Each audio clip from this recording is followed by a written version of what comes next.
보름달은 소리도 없이 차오르고 새벽이 오면 흔적도 없이 사라집니다.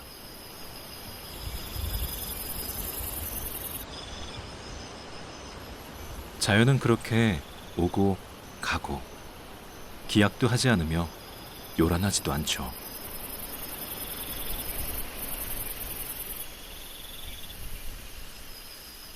거부할 수 없는 매일의 일상을 자연의 섭리대로 살아갈 수 있다면 얼마나 좋을까요? 내 몸에 묻은 물방울, 굳이 지금 털어내지 않아도 해가 뜨고 시간이 흐르면 공기 중으로 몸속으로 자연스럽게 스며들 겁니다.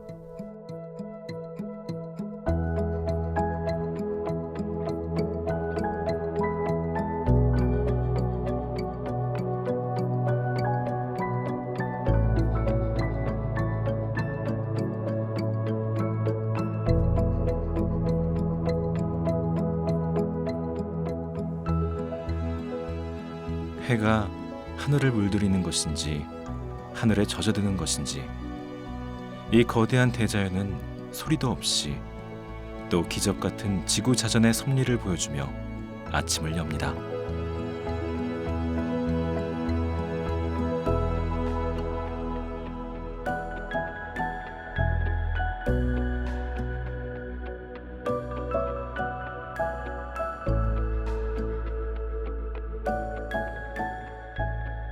알날이 연걸어가는 벼이삭이 조용히 고개를 숙이며 가을을 재촉하는 이 대단한 광경을 저는 가끔 아무렇지 않게 자연스럽다고 말해왔는데요.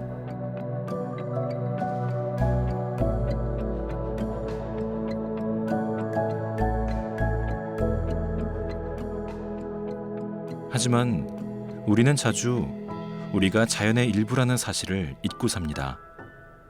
그래서 이슬 머금은 벼이삭이 몸을 털지 않아도 가을이 온다는 사실을 어느 날 문득 깨닫는 것처럼 자연스럽게 사는 것이 얼마나 대단하고 얼마나 어려운 것인지 일상을 떠나서야 느끼곤 하죠.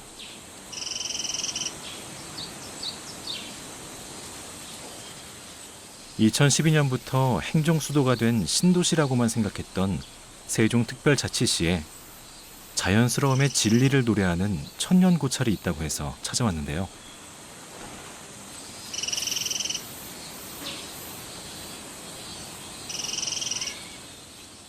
백제가 망한 뒤 백제 유민들이 다시 백제의 부흥을 꿈꾸며 역대 백제왕과 대신들을 모시고 제를 올렸다는 사찰.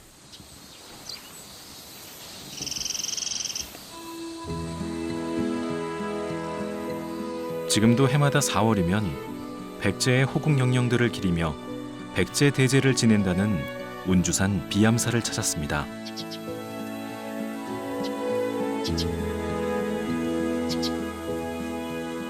비암사에는 일주문과 사천왕문이 없는 대신 찾아오는 이들을 굽어보는 860년 수령의 느티나무가 있습니다.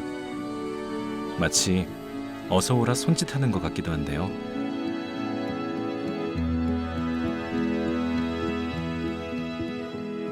각자 느끼는 바가 다르겠지만 저에겐 이 느티나무가 마치 비암사 전체를 수호하는 사천왕상처럼 느껴졌습니다.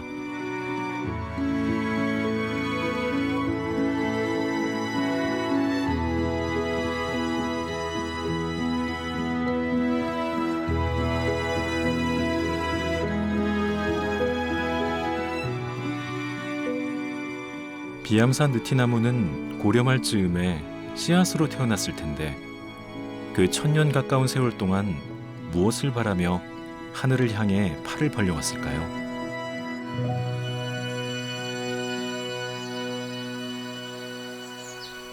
절 마당으로 올라가며 만난 느티나무는 잎사귀 하나하나 15m나 되는 높은 꼭대기부터 녹음이 풍성했는데요. 비암사 느티나무는 지역민들에겐 흉년과 풍년을 알려주는 보호수로 알려져 있답니다. 나무 아래에서부터 녹색 잎이 위로 올라가면 흉년, 위에서부터 아래쪽으로 내려오면 풍년이라는데요. 올해는 풍년인 것 같네요.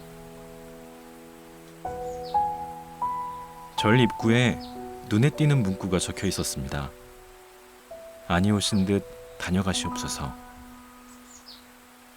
바람처럼, 비처럼, 햇빛처럼, 공기처럼, 그렇게 모든 자연의 일부분인 것처럼 자연스럽게 천년을 있어온 비암사.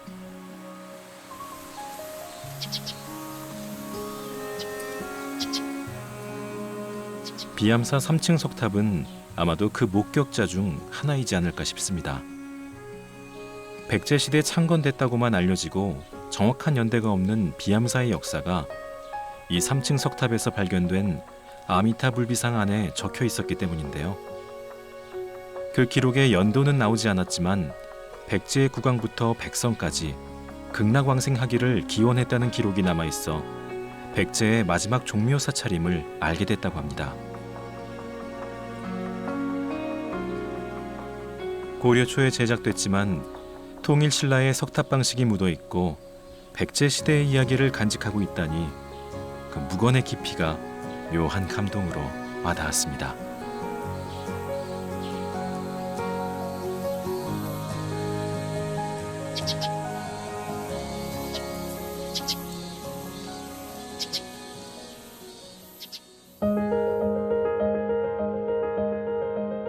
(1960년) 비암사 3층 석탑에서 발견된 불비상은 총 3점이었습니다. 불비상이란 비석처럼 돌을 다듬어 사면에 부처와 발언문을 새긴 불상인데요. 비암사 3층 석탑 불비상 원본은 국립청주박물관에 보관돼 있고 복사본은 비암사 대웅전에 모셔져 있습니다. 그중 연도를 명확하게 볼 수 있는 불비상은 673년 계유년에 전시 집안에서 만든 불비상인데요. 660년에 백제가 멸망하고 통일신라가 세워진 지 13년이나 지났건만 발언문에 이름을 적을 때 백제의 관직명을 적으며 발언한 것을 보아 전문가들은 전시 일가가 백제 귀족이었을 것으로 추측한다고 합니다.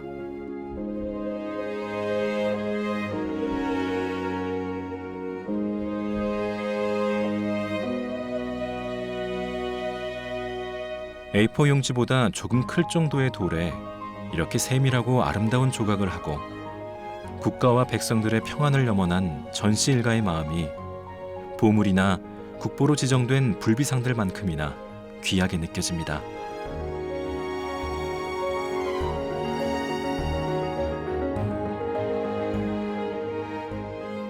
연꽃 연화자에 앉은 부처와 양옆에 난간에 서 있는 보살들의 옷자락이 미려하고 머리 뒤의 광배는 지금도 빛을 뿜는 것처럼 느껴집니다. 작은 탑 형태로 만들어진 미륵보살 반가사유 불비상은 우리나라에서 가장 오래된 탑형 불비상으로 불린다는데요. 사유를 하고 있는 미륵보살의 표정은 세월에 사라져 상상력을 더해주는 듯 느껴졌습니다.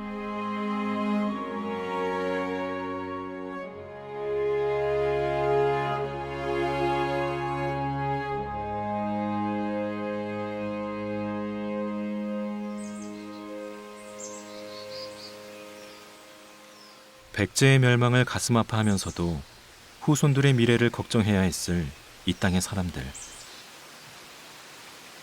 그들이 기대어 울고 웃고 염원할 수 있는 곳은 종교이지 않았을까 생각해 봅니다.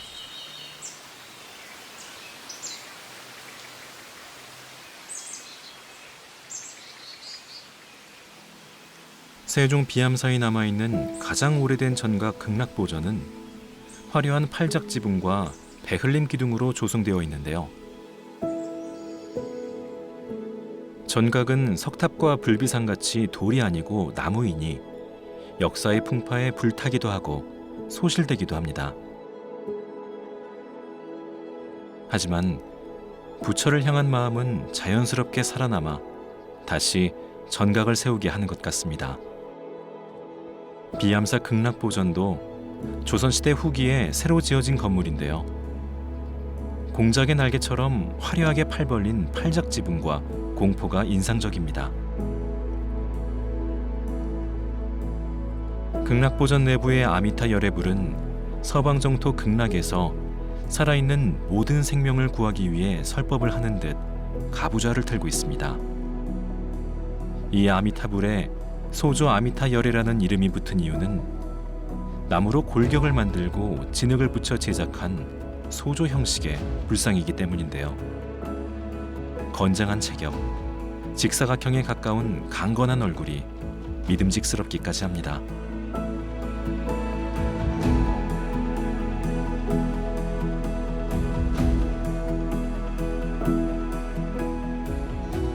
불상 외에 극락보전 사면에 그려진 불화와 공포, 닷집까지 혼자 법당에 들어서도 설법을 듣기 위해 모인 수많은 아미타불의 제자들 중 하나가 된 것처럼 느껴집니다.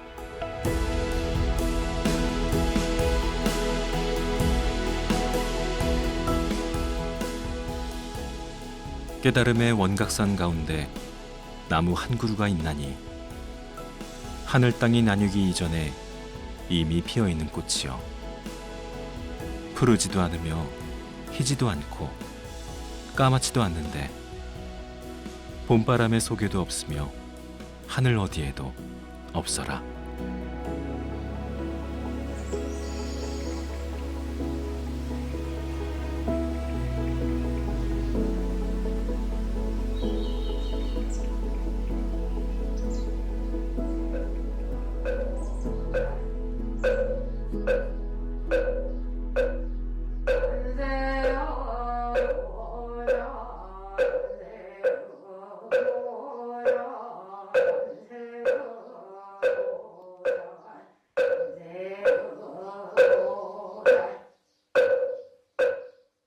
극락보전의 왼쪽에 자리 잡은 대웅전은 한 명이라도 더 많은 사람을 법당에 앉히기 위한 의지인 듯 불단을 후면 벽까지 완전히 뒤로 물려 예불 공간이 널찍한 편이었는데요.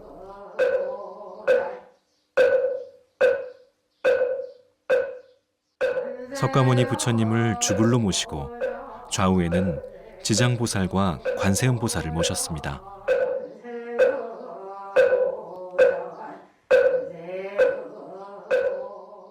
마침 예불 중이었는데요.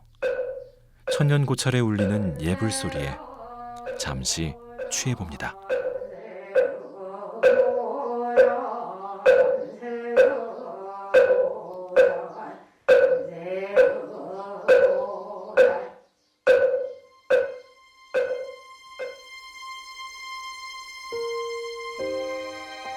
모든 괴로움으로부터 해탈한 석가모니는 일체 중생을 고통에서 건져내고자 한량없는 지혜와 무한한 자비심으로 그 방법을 알려주기 위해 열반할 때까지 설법을 멈추지 않았던 실존 인물이죠. 그 곁에는 지혜의 문수보살과 실천의 보현보살이 깨달음으로 가는 길을 함께 해주겠다는 듯 앉아 계십니다. 마음으로 듣는 설법은 대웅전 외부 벽화에서도 계속됩니다.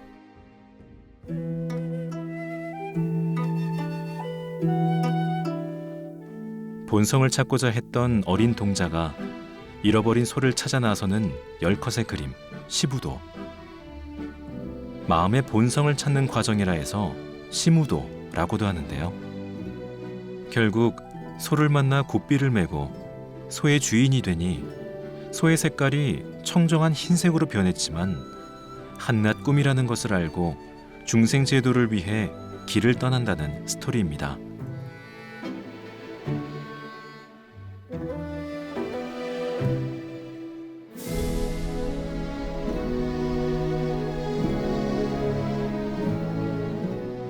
천년고찰 세종 비암사는 어쩌면 시부도 속 깨달음을 얻은 동자승이 아닐까 생각해봤습니다.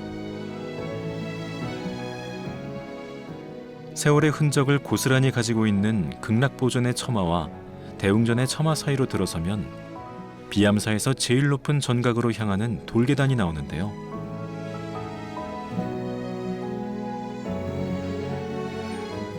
그 위에는 불교 전각이 아닌 토속신앙의 전각, 산신각이 있습니다.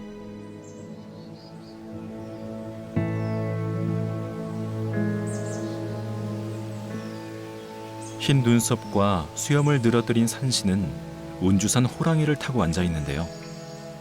본래 도교에서 믿던 산신 신앙을 그대로 포용하면서 사찰 안에 전각을 지은 것은 깨달음과 자비의 또 다른 모습이지 않을까요?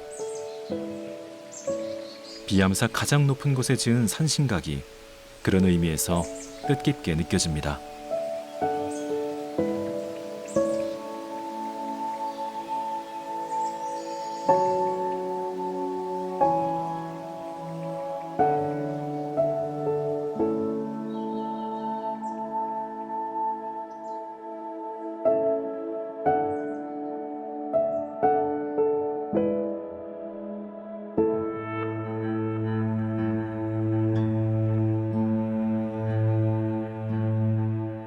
가장 높은 곳에 산신각이 있다면 비암사 가장 낮은 평지에는 우주를 울리는 범종각이 있습니다.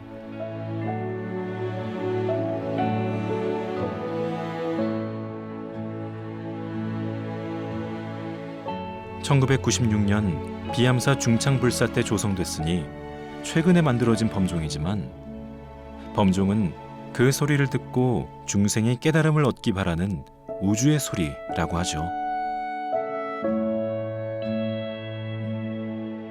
중후한 울림으로 육계 33천 일체 중생을 깨우친다는 범종 소리가 비암사 가장 낮은 곳에서 자연의 하나처럼 울려 퍼지는 것 같습니다.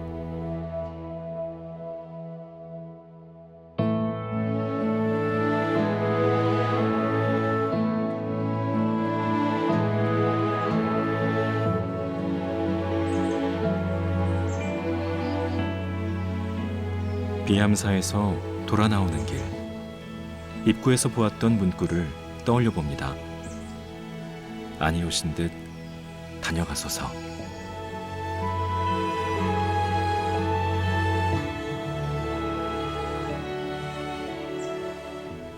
비석이나 글씨가 눈에 띄지 않는 이름 모를 스님들의 부도전을 만나니 그 말의 의미가 어렴풋이 이해되는 것 같았는데요.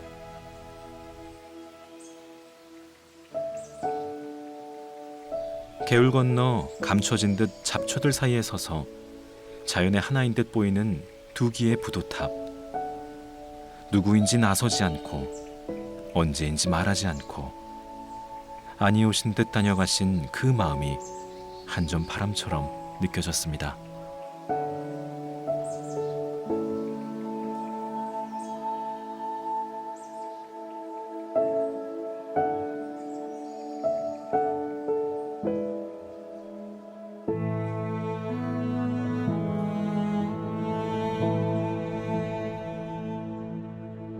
자연처럼 자연스럽게 살고 싶어지는 사찰 비암사. 내 삶에 수없는 오고감이 엮여 있지만 자연이 흔적을 남기지 않듯 그렇게 살아보는 것도 괜찮을 것 같습니다.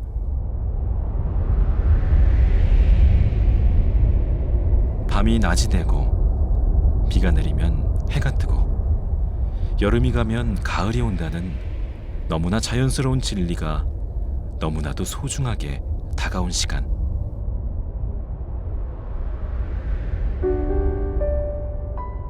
어느 날 휴식이 필요한 날에 서쪽에서 불어오는 한이바람 타고 조용히 세종 비암사를 다시 찾게 되지 않을까 생각했습니다.